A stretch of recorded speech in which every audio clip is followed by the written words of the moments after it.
Future में आप सभी का स्वागत है। आज हम भारत शासन अधिनियम 1935 के बारे में पढ़ेंगे, जिसके महत्वपूर्ण अधिनियमों के बारे में हम जानेंगे जो परीक्षा की दृष्टि से बहुत ज़्यादा इम्पोर्टेंट हैं। तो इस अधिनियम में 321 धाराएं थीं। इसको मिनी संविधान भी कहते हैं। 1935 के अधिनियम को मिनी संविधान भी कहा जाता है। इसको मिनी संविधान इसलिए कहते हैं कि इसमें 321 धाराएँ थीं, जिनमें से 250 लगभग 250 धाराओं को भारतीय संविधान में ले लिया गया। 321 इसकी कुल धाराएं थीं, 10 अनुसूची थीं, जिनमें से 250 को संविधान में ले लिया गया। इसीलिए ये मिनी संविधान इसको कहने लगे। छोटा मोटा संविधान ही था ये। तो इसका पहला जो अधिनियम है वो है अखिल भारतीय संघ की व्यवस्था की गई। इसमें अखिल भारतीय संघ की स्थापना की गई। हम ये पहला याद रखें कि मिनी संविधान इसको कहते थे। तो अगर प्रश्न आता है मिनी संविधान किसे कहते थे, तो भारत शासन अधिनियम 1935 को मिनी संविधान कहते थे।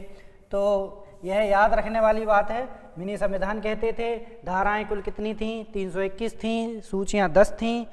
तो इसका पहला अधिनियम अखिल भारतीय संघ की स्थापना। अब क्या था अखिल भारतीय संघ? इसके बारे में थोड़ा जान लेते हैं कि अखिल भारतीय संघ क्या था।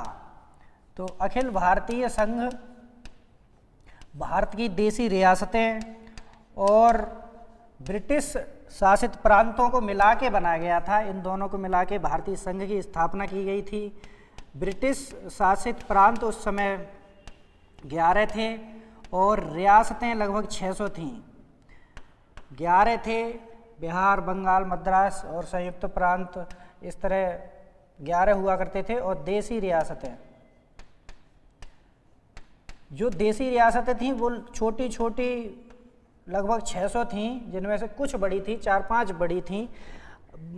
अंग्रेज कभी ये नहीं चाहते थे कि भारत में संघ बने, इसलिए, लेकिन दबाव था इसलिए उन्होंने संघ बना दिया। लेकिन उन्होंने कुछ ऐसे रूल्स उसमें कर दिए जिससे कभी भारत में संघ अस्तित्व में ना आए। रूल्स क्या कर दिए कि 600 में से, मतलब 600 देशी रियासतें थी, उनकी जनसंख्या जितनी भी होगी उसमें से आधी जनसंख्या, मतलब उतनी देशी रियासतें अनुमति प्राप्त कर दें इसको कि हम संघ में शामिल हो जा रहे हैं, जिससे आधी जनसंख्या, जैसे अगर इनकी 8 करोड़ है, सभी की 8 करोड़ जनसंख्या है 600 रियासतों में, तो 4 करोड़ लोग, मतलब इतनी रियासतें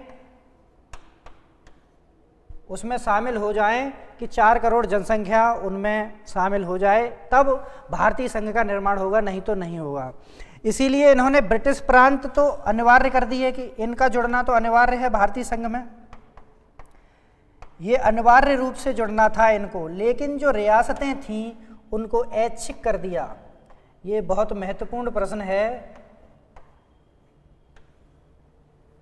अनिवार्य था, ब्रिटिश प्रांतों का भारतीय संघ में रहना अनिवार्य था और देशी रियासतों का ऐच्छिक था। तो यह द्वैध नीति इनके द्वारा अपनाई गई भारतीय संघ के लिए। इस कारण से भारतीय संघ कभी अस्तित्व में नहीं आया था 1935 के अधिनियम के तहत। यह उस समय का हमारा भारत का परिदृश्य है। इसमें जो पिंक पिंक हैं वो देशी रियासतें हैं और येलो हैं ब्रिटिश प्रांत। तो आप देख रहे हैं भारत में ब्रिटिश प्रांत थे और देशी रियासतें, इनको मिला के भारतीय संघ की स्थापना की व्यवस्था की गई थी, लेकिन जो वास्तविकता में कभी अस्तित्व में नहीं आई थी। ये 1947 से पहले का नक्शा है, तो आप देख ही रहे हैं इसमें। ये हमारा उत्तर प्रदेश, जिसको अभी उत्तर प्रदेश कहते हैं, ये यूनाइटेड प्रोविंस में आता था। पंजाब और बलूचिस्तान, सिंध और उड़ीसा, इसमें एक ध्यान रखने वाली बात है, सिंध और उड़ीसा ये 1935 के अधिनियम से ही इसमें आए थे ब्रिटिश प्रांतों में। उससे पहले ये नहीं थे, उससे पहले 11 थे। तो इन दोनों को मिला के 13 हो गए थे, जिनका 1937 में चुनाव हुआ था। इसके आगे महत्वपूर्ण पॉइंट है, केंद्र में द्वैध शासन की व्यवस्था की गई। अब हमें इसमें ध्यान रखने वाली बात है कि 1919 में प्रांतों में द्वैध शासन लगाया था। 1919 में प्रांतों में द्वैध शासन था, प्रांतों में था द्वैध। अब 1935 में केंद्र में द्वैध शासन आ गया। अगर प्रश्न आता है तो हमें यह कन्फ्यूजन नहीं होना है और ध्यान से प्रश्न पढ़ना है। 1919 में प्रांतों में द्वैध शासन लगा था और 1935 में केंद्र में लगा था और प्रांतों से समाप्त कर दिया गया। यानी भारत सरकार को चलाने के लिए अब द्वैध शासन का इस्तेमाल होगा और 1935 में, और उससे पहले 1919 में प्रांतों में द्वैध शासन था। लेकिन 1919 के अधिनियम में जो कहा गया प्रांतों में द्वैध शासन होगा वो 1935 में समाप्त कर दिया गया।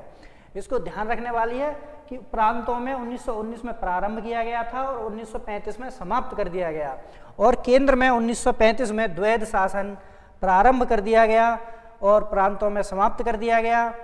तो यह महत्वपूर्ण बातें हैं दो, जो हर परीक्षा में आ जाती हैं अधिकतर, तो इनको पढ़ते रहना है और विशेष रूप से याद रख लेना है।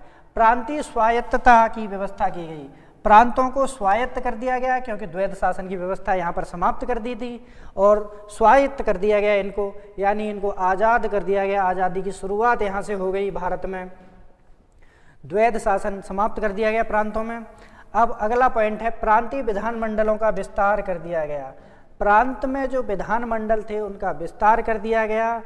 11 में से, उस समय 11 ब्रिटिश प्रांत थे जैसा हमने अभी पढ़ा है, 11 में से 6 को द्विसदनीय विधानसभा कर दी गई, जिसमें विधान परिषद और विधानसभा जो अभी चलती है, अभी पूर्ण राज्यों में नहीं लगी है लेकिन उत्तर प्रदेश में लगी हुई है। विधान परिषद और विधानसभा अभी 2 होती हैं, ऐसे ही तब 6 राज्यों में कर दी थी। तो यह प्रश्न आ सकता है कि कितनी विधानमंडलों को 2 सदनों की व्यवस्था की गई, तो 11 में से 6 में कर दी थी और उत्तर प्रदेश में अब भी है। इसका अगला पॉइंट है प्रांतों में मताधिकार का विस्तार कर दिया गया। 1919 के अधिनियम में हमने पढ़ा था कि मताधिकार देने का अधिकार मात्र 10% लोगों पर था, कुल लोगों में 10% लोग ही मत डाल सकते थे। लेकिन 1935 के अधिनियम में यह 15% कर दिया गया, जो 1919 में कितना था, 1919 में 10% था, जो अब 15% बढ़ा के कर दिया गया। प्रांतों में द्वैध शासन समाप्त कर स्वायत्तता कर दी गई थी। ऐसे ही प्रांतों में मताधिकार का विस्तार कर दिया गया, 10 से 15% कर दिया गया। सांप्रदायिक निर्वाचन को और बढ़ाकर इसे हरिजनों तक विस्तार कर दिया गया। सांप्रदायिक निर्वाचन 1909 से स्टार्ट हुआ था, 1909 में मुस्लिमों को दिया गया था, फिर 1919 में ये सिख ईसाइयों के लिए कर दिया गया और 1935 में बढ़ाकर हरिजनों के लिए कर दिया गया। इसका बहुत विरोध हुआ था 1935 में, जो हरिजनों के लिए कर दिया गया। इसका अगला पॉइंट है संघीय न्यायालय की स्थापना। यह बहुत इंपॉर्टेंट है कि संघीय न्यायालय की स्थापना कब हुई, तो 1935 में संघीय न्यायालय, इसका संविधान में 1935 इसमें किया गया था भारत शासन अधिनियम में, लेकिन इसकी स्थापना 1937 में हुई थी। अगर प्रश्न ये आता है कि किस भारत शासन अधिनियम में या किस अधिनियम में संघीय न्यायालय की स्थापना हुई थी, तो आप 1935 भारत शासन अधिनियम लगाएंगे। लेकिन अगर यह आता है कि इसकी स्थापना कब हुई, तो 1935 में नहीं हुई, 1937 में। इसकी 1937 में स्थापना हुई, 35 के अधिनियम में था लेकिन 1937 में संघीय न्यायालय अस्तित्व में आया। इसके विवादों के निपटारे के लिए, यानी ब्रिटिश सरकार नहीं चाहती थी कि ज़्यादा बड़े विवाद होते हैं वो भारत में सुलझ जाएं, इसलिए इन्होंने प्रीवी काउंसिल को अंतिम डिसीजन के लिए रखा। अगर यहाँ कोई विवाद संघीय न्यायालय सुलझा नहीं पाता है तो इसका अंतिम निर्णय प्रीवी काउंसिल को करना होगा। यानी इन्होंने मेन पावर अपने हाथ में ही ले रखी थी, केवल भारतीयों को संतुष्ट करने के लिए। अंग्रेज सरकार की ये कूटनीति थी जो भारत को गुलाम बनाती रही और 1947 में भारत आज़ाद हो पाया, इनकी कुरीतियों से बाहर निकल गए। बर्मा को भारत से अलग कर दिया गया। बर्मा कभी क्षेत्रीय रूप से तो भारत में शामिल नहीं था, आर्थिक रूप से था, जो बर्मा को अब अलग कर दिया गया 1935 के अधिनियम से। अगर प्रश्न आता है बर्मा को कब अलग किया गया, तो भारत सरकार अधिनियम 1935 से इसको अलग कर दिया गया। अगला इसका महत्वपूर्ण पॉइंट है गृह सरकार में महत्वपूर्ण परिवर्तन हुए। इंडियन काउंसिल को, इसका मुख्य यही है कि इंडियन काउंसिल को समाप्त कर दिया गया।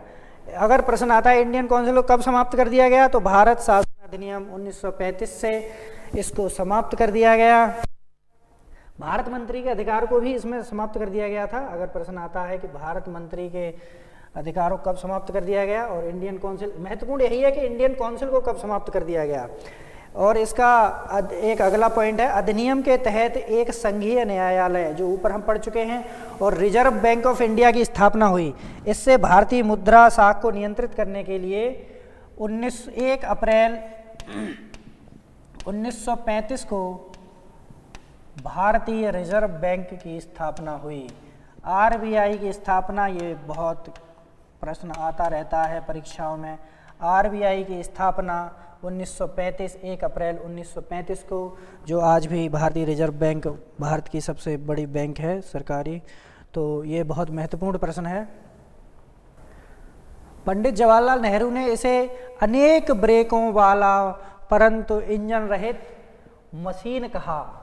1935 के अधिनियम से भारत के जो नेता थे वो कभी संतुष्ट नहीं हुए, और इसका कारण था कि इन्होंने नियम तो लोकतंत्रवादी बना दिए थे कि जनता खुश हो जाए, लेकिन इसमें इतनी शर्तें नियम कर दिए थे कि यह अप्लाई होने में बहुत समस्या आ रही थी।